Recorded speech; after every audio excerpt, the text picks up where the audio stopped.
할렐루야. 여러분들을 오늘 새벽에 다시 뵙게 된 것을 참으로 뜻깊고 귀하게 생각합니다. 주님의 사람으로 우리 모두가 부름을 받았다는 것이 얼마나 감격스러운 일인지 모르겠습니다. 우리는 사역자이지만 주님의 보혈의 은총 아래에서 구원을 받은 그리스도인의 그 영성을 우리들이 갖고 이게 신앙생활을 할 때에 성령님 아래 우리들이 승리하게 되는 줄 믿습니다. 오늘 말씀의 제목이 영성의 작동입니다. 요즘 사람들이 흔히 이렇게 관심을 갖고 자주 얘기하는 주제 중에 하나가 영성 내지 영성론이라고 할 수 있습니다. 사람들이 영성에 대해서 얘기를 할 때에 제가 다양한 책이나 이제 강의를 들으면서 제가 우려가 되는 현상이 조금 있었어요. 이제 그게 뭐였느냐면 영성론이 철학 내지 인문학의 영향으로 일반화되고 있다는 사실입니다. 그러니까 더 이상 영성론, 영성 철학, 영성 신학은 기독교의 고유한 용어로 머물지 아니하고 이것이 광범위한 인문학적 스펙트럼에서도 다루어지는 그런 학문적 영역의 하나로 다루어지고 있다는 사실입니다.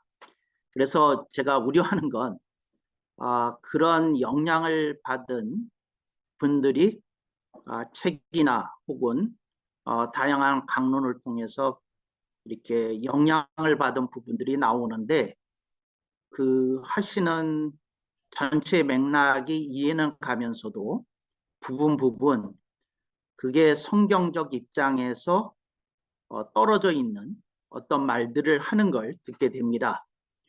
그래서 저는 여러분하고 무슨 말씀을 나누려고 할까 이렇게 고민을 좀 하다가 영성의 작동에 대해서 이렇게 먼저 말씀을 드리겠습니다.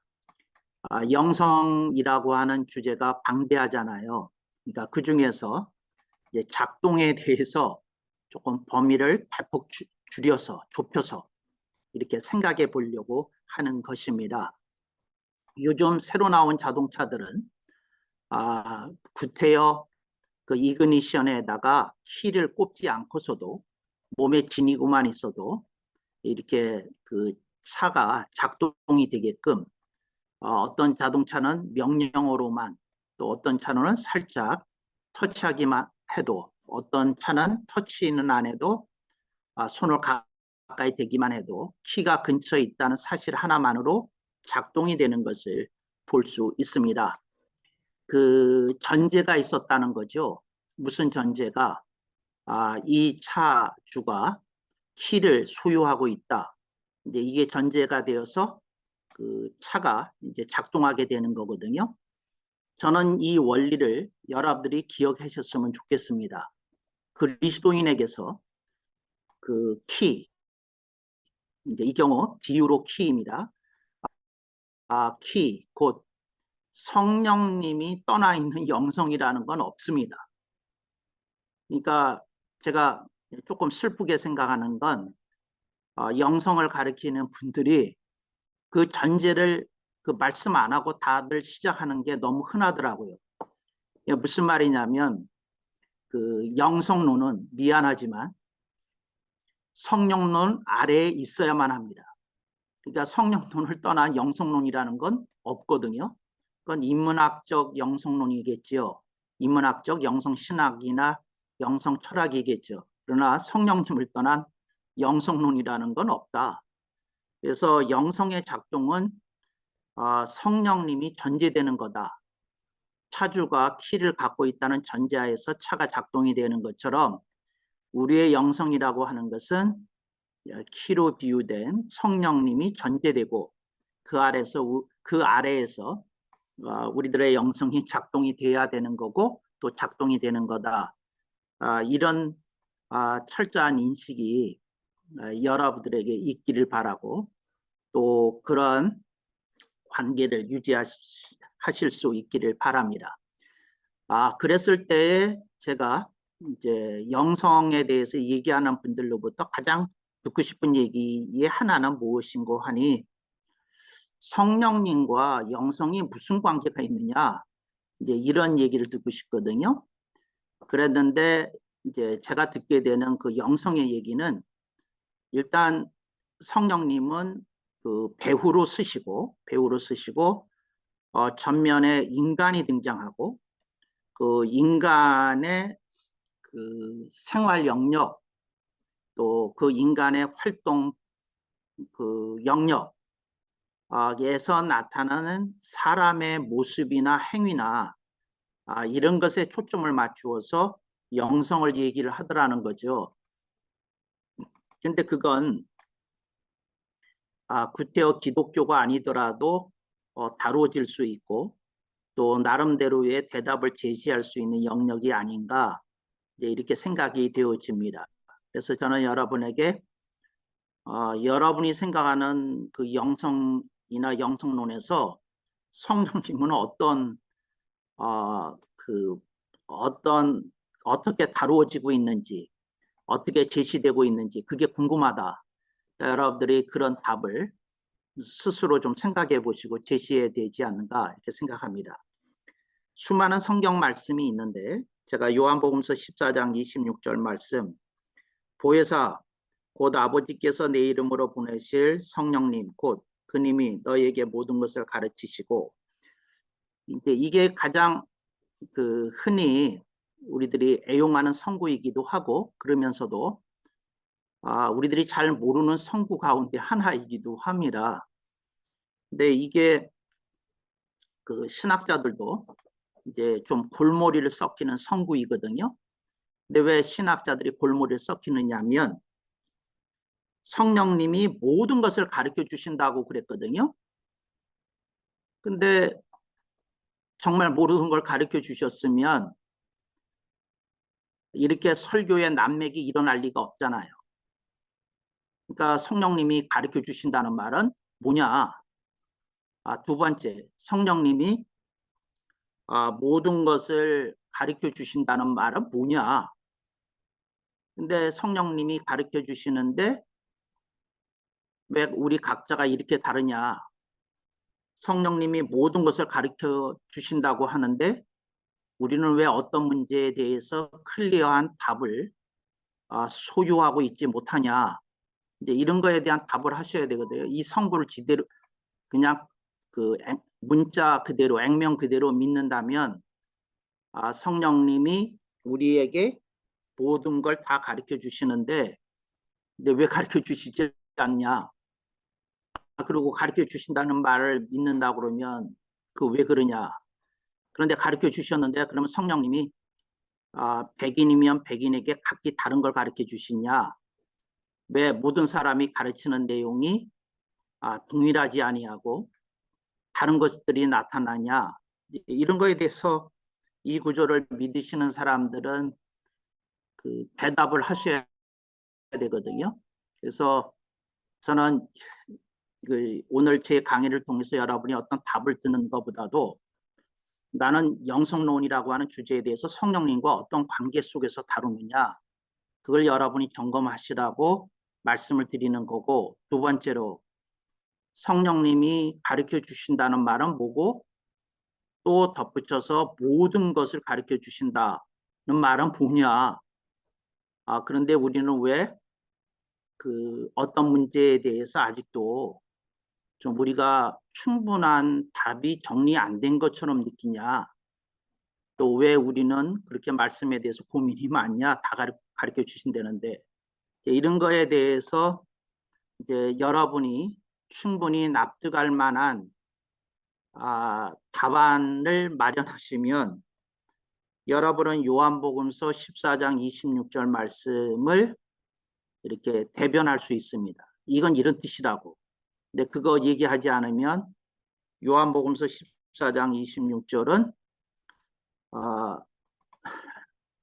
그냥 문자 뜻은 알겠는데 실제로 어떻게 작동이 되는지는 알 수 없는 그런 선구가 될 우려가 있다는 것이지요.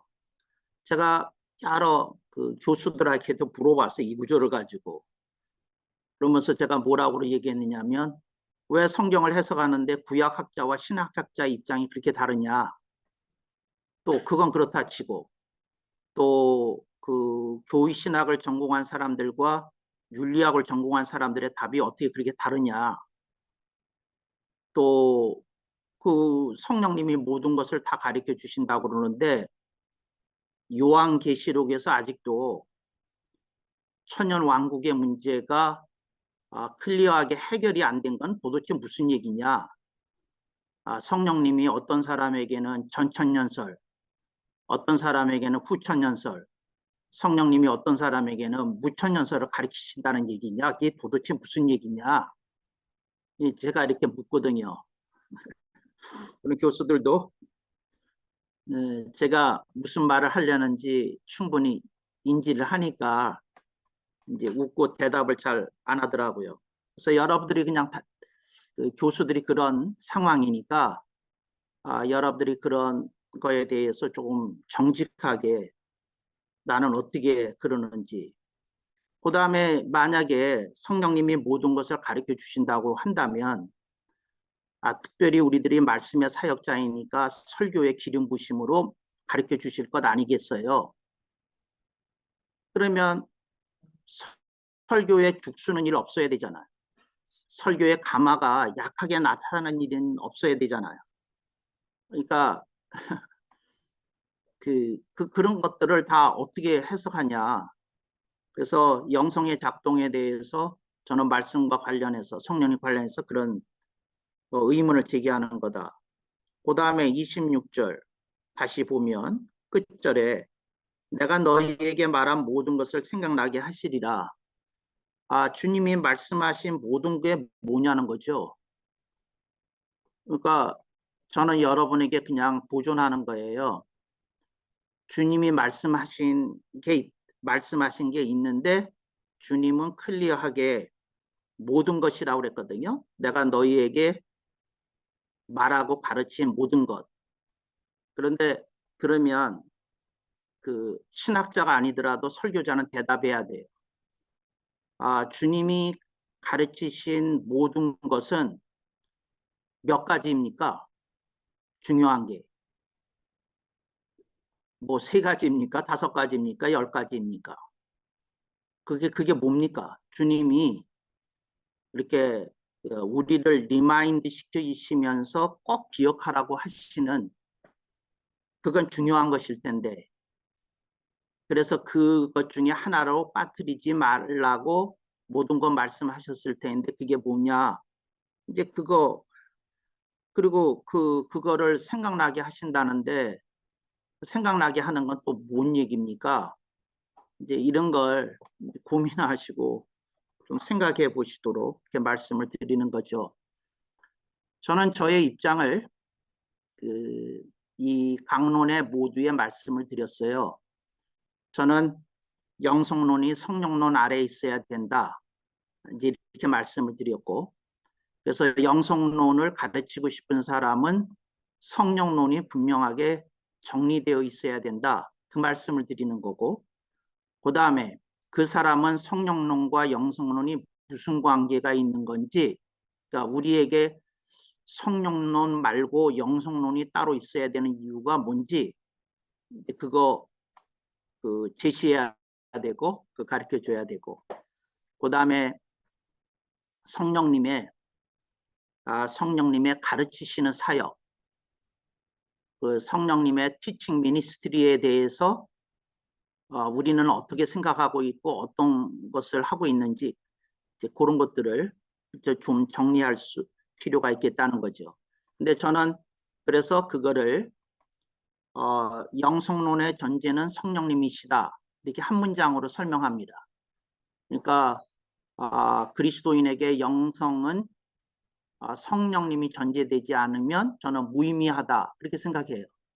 그래서 성령이 중요하다. 그리고 그 다음에 두 번째, 그러하기에 제가 두 번째로 강조하는 것이 그러하기에 영성이 개선되기를 원하는 사람들은 성령님과의 관계가 개선되어져야 된다. 이제 그 얘기를 하는 거고요. 그 다음에 세 번째는 그러하기에 성령님과의 관계를 좀 묵상하고 정리할 필요가 있다. 그래서 나는 개인에게 묻고 싶은 건 이거죠. 성령님과 어떤 관계를 갖고 계십니까? 그걸 이제 묻고 싶은 거고, 그 성령님과의 관계 속에서 내가 어떻게 생각하고 또 어떻게 사역하는지에 대해서 좀 정리할 필요가 있겠다. 그 말씀을 드립니다. 이제 그러면서 또 하나 이제 우리가 좀 정리해야 될 것이 있는데, 이 영성론이라고 하는 것이 결국은 뭘 지향하는 것이냐 하는 거예요. 그러니까 영성이 좋다는 말은 무슨 말이냐 하는 거거든요. 그래서 영성이 좋다고 하는 말은 저는 이렇게 설명합니다. 근데 여러분의 설명은 다를 수 있습니다. 이건 제 설명이니까 그렇게 이해하시기 바랍니다. 저는 저에게 영성이라고 하는 것은 첫째 성령님과의 관계다. 저는 그렇게 생각합니다. 성령님과의 관계고, 그 다음에 두 번째는 삶의 열매다. 이렇게 생각합니다. 그러니까 어떤 사람이 영성이 훌륭하다면 그 사람의 삶의 열매도 훌륭할 거다. 이렇게 당연히 전제하고 얘기를 하는 겁니다. 그러니까 영성이 훌륭한데 삶의 거룩한 열매가 별로 없다. 이건 도무지 받아들일 수 없는 방정식입니다. 그러니까 그렇다면 그럴 거다. 그러니까 성령 관계가 좋은 사람이라면 반드시 삶의 열매가 아름다울 것이다. 훌륭할 것이다. 귀할 것이다. 이제 이런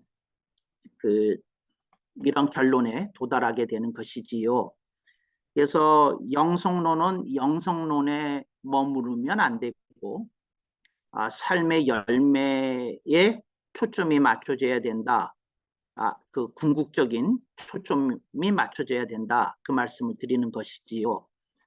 그러니까 이것에 대해서도 주님이 말씀하시기를 주님이 다시 오셨을 때 어떤 사역자들을 내가 저희를 도무지 알지 못한다고 선언하셨을 때의 의미는 저들이 어떤 이적과 기사는 많이 행했는지 모르지만 주님이 당연히 기대하셨던 삶의 열매가 그 주님의 기대에 너무 어긋났다. 그래서 그런 평가를 들은 것 아닌가 그런 생각을 하게 됩니다. 그래서 그 영성론이 이렇게 이끌어야 될 종착역은 삶의 열매다. 네, 이렇게 말했을 때 삶의 열매라는 건 우리들이 인생을 살아가면서 거두어야 되는 성령의 열매들이지요. 그리고 하나님이 우리들에게 주신 미션을 감당하면서 거두게 되는 열매들을 통합적으로 불러보는 것입니다. 하나님이 영성이라고 하는 주제를 우리들에게 주셨을 때에 우리 모든 인간에게는 영이 있잖아요. 인간에게 영이 있고 그 다음에 우리에게 내주하시는 성령님이 계시잖아요. 내주하시는 성령님이 계시고 그러면 저는 여러분들에게 한 가지 묵상하도록 권유하는 것은 이런 겁니다. 성령님은 내 안에서 내 영을 어떻게 하시느냐 하는 겁니다. 그러니까 나의 존재 속에 있는 영과 내주하시는 성령님이 어떤 관계 속에서 주의 일을 하는가 그것에 대해서 좀 민감하게 여러분이 묵상해 보도록 이렇게 권면합니다. 제가 하는 이런 것을 제가 지난번에 강의했을 때도 말씀을 드렸습니다만 이런 걸 강론이라고 그러고요. 그냥 보통 의미의 설교하고는 좀 다른 겁니다. 제가 거듭 말씀드리지만 설교는 은혜로 결론을 내는 겁니다. 그런데 강론은 진리로 결론을 내는 겁니다. 그러니까 설교는 은혜에 조금 더 강조하는 방점이 찍히고, 강론은 진리에 조금 더 강조하는 방점이 찍힌다. 성격이 조금 다르다. 그렇게 이해하시면 좋겠습니다. 그래서 설교가 있고 강론이 있는데, 이제 강론은 말씀을 조금 분석해서 들여다보는 겁니다.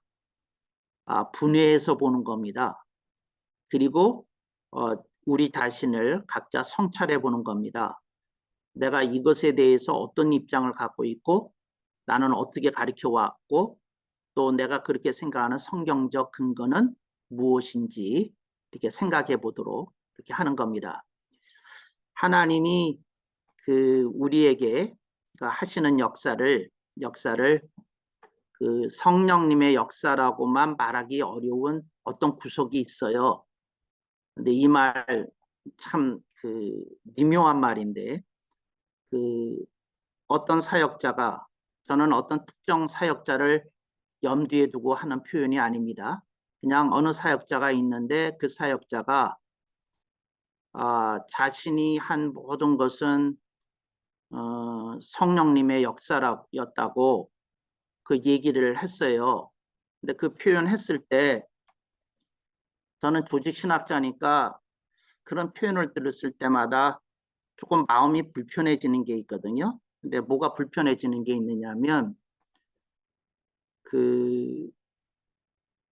인간이 100점이 아니잖아요.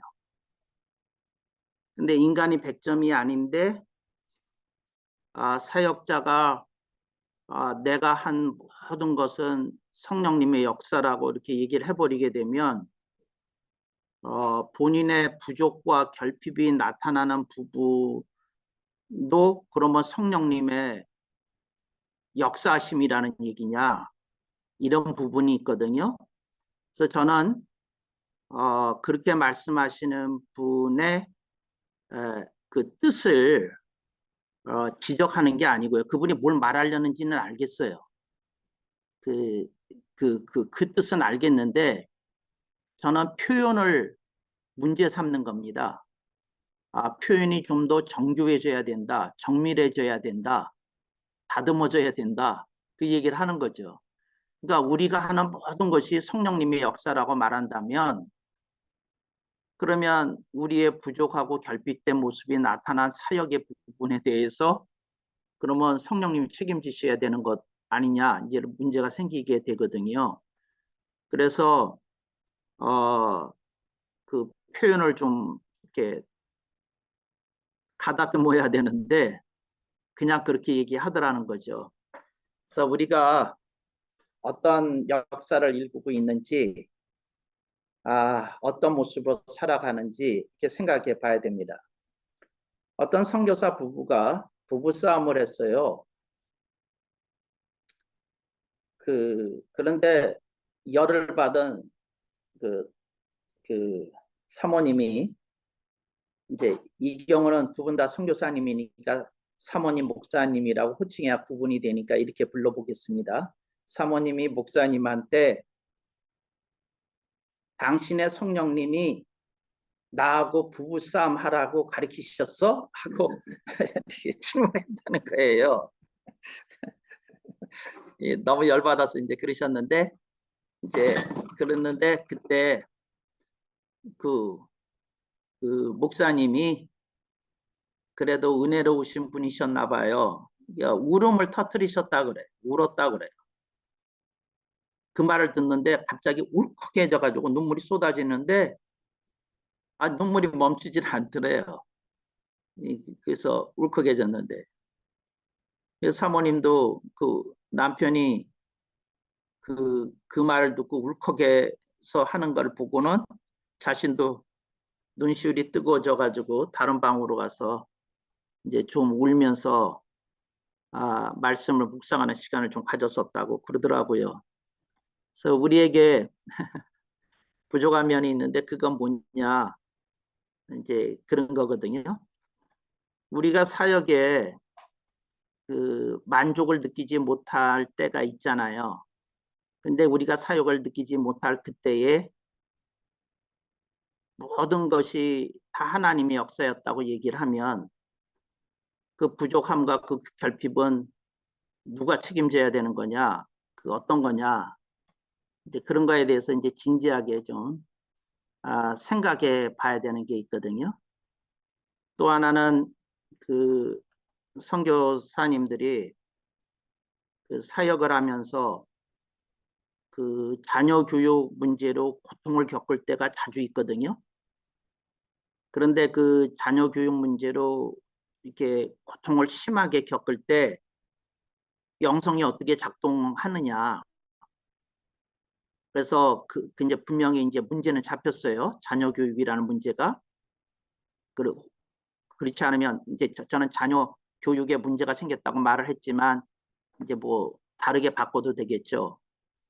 그 사역자와 자녀 사이의 관계라고 제목을 바꾸든 하여튼 어떻든 그런 문제가 생겼을 때에 저는 궁금한 게 영성이 어떻게 작동하는지가 궁금한 거예요. 그러니까 그분이 그런 경우 그분의 영성은 성경을에서 그 문제의 해답을 찾으라고 그러는 건지 그 경우 그분은 인내로 그 고비를 넘겨야 된다고 생각하는 건지 하여튼 그 영성이 어떻게 작동이 되는지 그리고 그런 영성이 작동하도록 한 주체는 누구였는지 이제 그거에 대해서 좀 들여다보도록 그렇게 요청을 드려보는 겁니다. 이렇게 한번 살펴보시라고. 그리고 그 다른 사역자의 경우는 어떻게 했는지 이제 그러면 나는 이 경우 이렇게 영성이 작동이 되었는데 저분은 저렇게 작동이 되었네 하는 것에 대해서 좀 생각해 봐야 되지 않나 이런 거거든요. 말씀의 가감이라고 하는 것에 대해서 좀 말씀을 드리겠어요. 그 말씀의 가감이라고 하는 말은 뭐냐면 여러분이 어떤 설교나 강론을 듣지 않습니까? 그랬을 때 여러분이 속에서 그 강의를 들으면서 노트를 하면서 가감이 일어나거든요. 근데 어떻게 가감이 일어났냐면 이 말씀은 좋다. 유익하네. 이제 더하는 거죠. 이 말씀은 내 생각에는 좀 맞지 않는 것 같은데 그러면 감 빼는 거죠. 그래서 여러분들이 어떤 설교나 강론을 들으면서 그 말씀의 가감을 이미 하고 있거든요. 더하고 빼고를 하고 있다고요. 그러니까 내가 보기에 유익한 건 취하고 내가 보기에 유익하지 않은 거는 취하지 않고 이제 가감하고 있거든요. 근데 그 가감하는 그 행위 뒤에 성령님이 계시는지 묻고 싶은 거죠. 그러니까 성령님이 뒤에서 그 말씀은 옳다, 더하라. 그 말씀은 맞지 않다, 빼라. 이제 이러신 건지 본인의 어떤 그 신학적 성향이나 신앙적 훈련이 먼저 작동해서 그 가감이 일어나는 건지 여러분들이 조금 생각해 보시고 이걸 그렇게 하는 것이 무엇인지를 봐야 된다는 거죠. 근데 여러분들의 그 신학자들은 이런 걸 하는 사람이거든요. 여러분에게 용어를 줘요. 지금 제가 여러분에게 했던 것처럼 어떤 말씀의 가감. 근데 그거 처음 듣는데? 근데 뭐냐면 실제로 우리가 하고 있는 일을 용어로 정리해서 보여드리는 거죠. 말씀을 더하고 빼고 하는 걸 우리가 늘 하고 있다. 하나님의 말씀의 1.1획도 가감하면 안 된다는 걸 배웠지만 막상 우리는 그것을 기본적인 사역의 행위 하나로서 이미 하고 있다는 거죠. 가감하는 걸. 제가 말하는 건 성경의 자구로 가감했다는 의미는 당연히 아니고 선포되어지는 그 설교 내용이나 강의 내용에 대한 가감을 우리는 이미 하고 있다는 거죠. 근데 그런 말씀의 가감에 대해서 그 주체가 누구냐? 결국 나 아니냐? 그렇다 그러면 이것의 정당성이나 합당성은 어디서 담보를 얻는 건가? 담보할 수 있는 건가? 이걸 조금 생각해 볼 수 있도록 여러분에게 말씀하는 거죠. 제가 이제 이쯤 말씀을 드리면 어떤 이들은 제가 답을 제시하는 것보다 질문을 많이 제시하고 있다는 사실에 유의할 것 같아요. 맞습니다.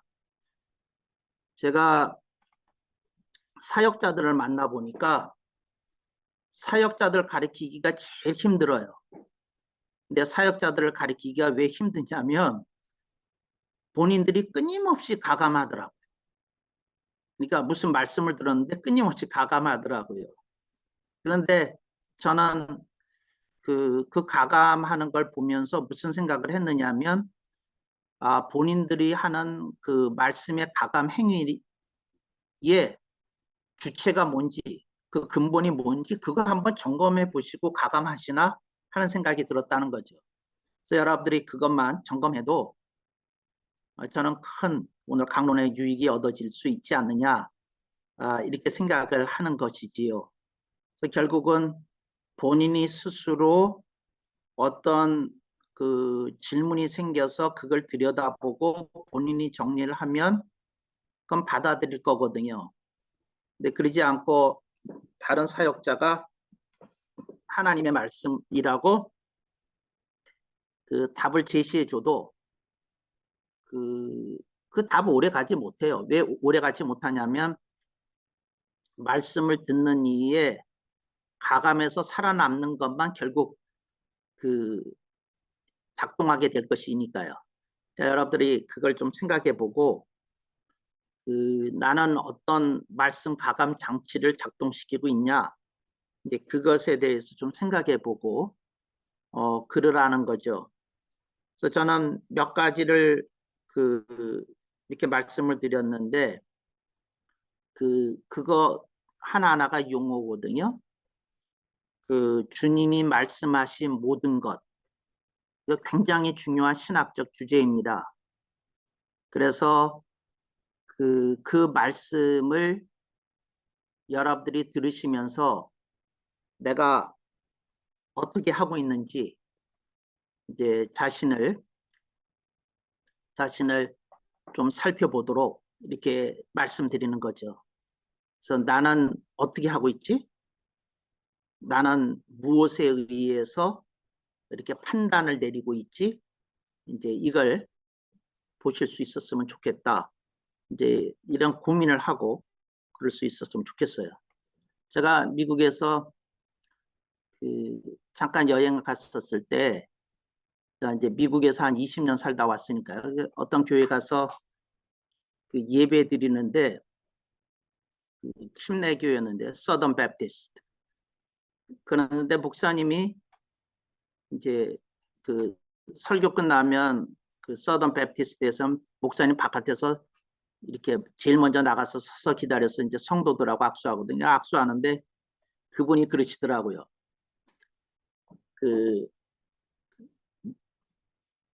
패스터이시죠? 이제 이렇게 얘기를 한 거예요. 그래서 그렇다고 그러면서 제가 그러니까 차 한잔 하시자고.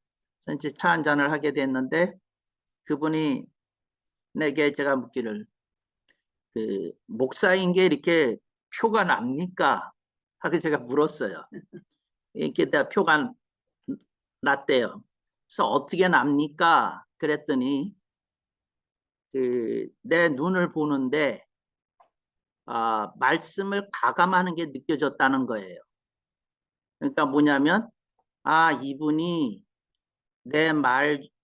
내가 선포하는 말씀의 내용 중에서 어떤 거는 긍정을 하고 어떤 거는 조금 보류하고 뭐 이런 식으로 어떤 예민하게 어떤 거를 느끼고 있다는 걸 본인이 느꼈다는 거예요. 그러면서 그분이 겸손하게 저한테 묻기를 뭐라 그러냐면 괜찮으면 어디가 내 설교했던 부분에 어디가 불편했는지 성령님이 나보고 당신에게 물어보라고 그러셨다는 거예요. 물어보라고. 저는 그런 목회자는 처음 만났는데, 그래서 제가 깜짝 놀랐어요. 아, 이런 분이 계시는구나. 그래서 성령님이 이렇게 예민하게 말씀 사역 중에서도 함께 하시면서 그걸 물어보라고 이렇게 하시는 분이 있구나. 그래서 되게 이렇게 반가웠던 기억이 있어요. 그래서 그분하고 잠깐 차 한잔하기로 했던 게 한 두세 시간에 걸쳐서 성경과 신학을 서로 토론하고 대화하는 시간이 되었던 즐거운 기억이 있습니다. 여러분들이 하나님 말씀에 그렇게 민감하셨으면 좋겠어요, 저는. 그래서 그걸 이렇게 당장 잡히지는 않지만 그렇게 잡아낼 수 있는 그런 감이 좀 있으셨으면 좋겠다. 이렇게 생각을 하시지요. 여러분들이 그냥 이 구절에 대해서 제 생각을 굉장히 궁금해 할 테니까 다른 말씀 못 드리겠고 하나만 말씀드리겠습니다. 저는 요한복음서 14장 26절을 얘기를 할 때에 안테나의 비유를 사용합니다. 근데 그 안테나의 비유는 무엇인고 하니 이렇게 얘기를 해요. 성령님이 우리에게 메시지를 발송하셨어도 우리가 갖고 있는 안테나, 수신기죠. 수신기가 어떤 수신기냐에 따라서 성령님의 메시지를 100% 잡아내는 안테나도 있고 90% 잡아내는 안테나도 있고 70% 잡아내는 안테나도 있다. 그래서 우리 각 사람에게 말씀이 다르게 깨달아지고 다르게 가르쳐지는 건 우리가 갖고 있는 안테나가 다르기 때문이다. 이제 저는 비유로 이렇게 설명을 합니다. 그러면서 얘기를 하기를 우리 사역자가 겸손해야 될 일은 끊임없이 성령님이 발송하시는 메시지와 내가 수신하는 메시지 사이에 부족과 결핍이 나타날 수 있다는 사실을 의식하고 겸손할 필요가 있다는 거죠. 그 사실이 충분히 그럴 수 있겠다고 생각하고. 그런데 우리는 너무 심플하게 요한복음 14장 26절 말씀을 액면 그대로 받아들이는 것까지는 좋은데 그게 우리의 부족과 결핍이 우리의 삶의 열매 속에서 나타날 때는 그게 성도들은 감당이 안 된다는 거죠. 다 가르쳐 주시고 다 그러셨다는데 왜 그렇게 우리 목사님한테는 어떤 부분에 안 나타나냐, 그런 부분에서는 미묘한 갈등과 혼란을 이야기할 수 있다는 거죠. 그래서 그런 걸 조금 생각해 보시고 저는 안테나의 비유로 이걸 이제 제가 가르치는 신학생들한테는 그렇게 나누었다. 이제 그렇게 말씀을 드리고 싶은 것이지요. 저는 성령님이 굉장히 센시티브한 분이라고 생각해요. 저는.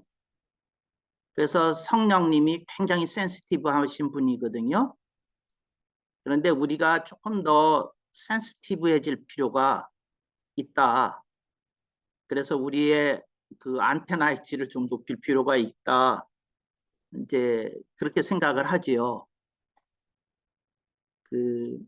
요즘 제가 감동을 받은, 여러분들도 그러셨겠습니다만 감동을 받은 피아니스트가 있어요. 임윤찬 피아니스트라고. 제가 임윤찬 피아니스트의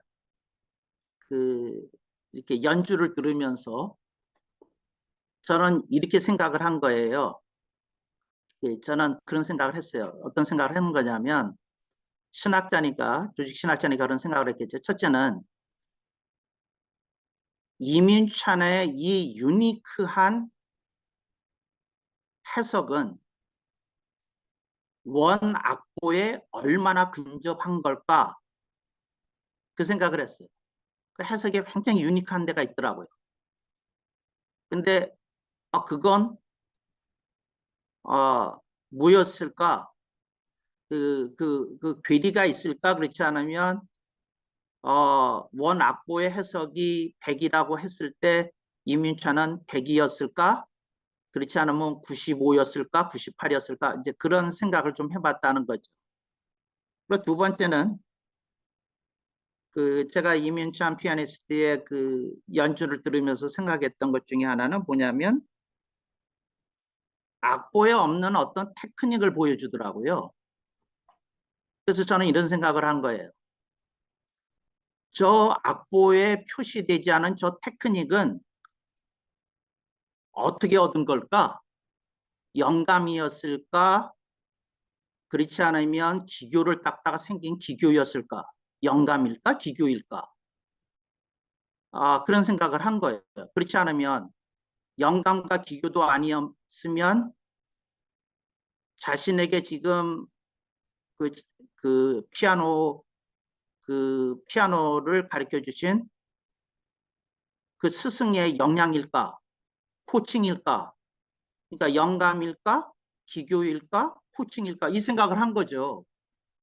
그러면서 저는 또 생각을 하기를 장성 목사는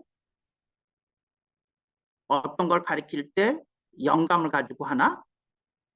기교를 가지고 하나? 그렇지 않으면 코칭 가지고 하나? 세 가지를 적당히 믹스시켜서 믹스 커피를 만들어내나? 이제 이런 생각을 한다는 거죠. 그러니까 이제 여러분은 저 같은 사람도 만나보셔야 신학자의 세계가 다양한 걸 알게 됩니다. 하여튼 그 생각을 했다는 거죠. 그러면서 참 훌륭하다. 이제 연주를 듣거나 들으면서도 내내 그 생각했지만 좀 훌륭하다. 그런데 저 밑에 뭐가 있었지? 그러고 이제 생각했다는 거죠. 제가 얻은 건 있지만 하여튼 그러면서 되게 뭐야 그런 거죠. 이민찬 그 피아니스트를 스페셜하게 아주 엑스트라 올디너리하게 만드는 어떤 거를 저는 저 나름대로 이렇게 해석을 했어요. 그리고 되게 반갑더라고요. 그러니까 저도 그 느꼈던 어떤 것들이 있었거든. 그래서 되게 반갑네. 그랬어요. 그랬는데 조금 생각해 봐야 될 것이 있다. 이제 그런 생각이 들었고요. 이민찬 피아니스트가 벤 클라이번 이렇게 콩쿠르 갔을 때 호스트였던 집에 부부가 이렇게 얘기를 하는데